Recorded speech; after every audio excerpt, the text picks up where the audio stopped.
Hi, I'm Jeffrey Roach, Chief Economist for LPL Financial, with three key charts to explain the current macro landscape. First, protecting USMCA is the key for the outlook. Now, investors have not liked the new trade policy revealed on April 2nd. The actual calculation of country-specific tariffs is definitely suspect, but I want to focus on the key players within U.S. imports. Roughly 28% of all goods imported into this country comes from Mexico and Canada. For investors thinking about the impacts from new trade policy, one very important factor for the economic outlook is how well the U.S., Mexico, and Canadian trade agreement can stay immune to the brunt of the new tariff regime. Second, China relies on critical U.S. products. So who's going to blink first?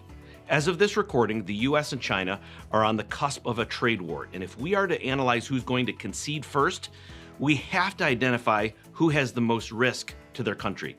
The U.S. is the top provider for important items that China needs, and it's possible that China needs the U.S.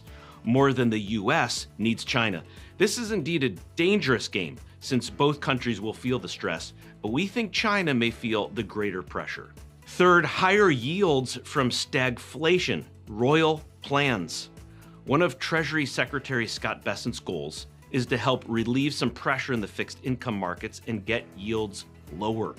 Not necessarily by Fed rate cuts, but by better fiscal policies like deregulation, deficit reduction, and energy cost management. Now, in the near term, bond markets are focusing primarily on the inflationary risks from tariffs. Yields will stay elevated as long as markets think businesses will be successful in passing along higher costs to consumers.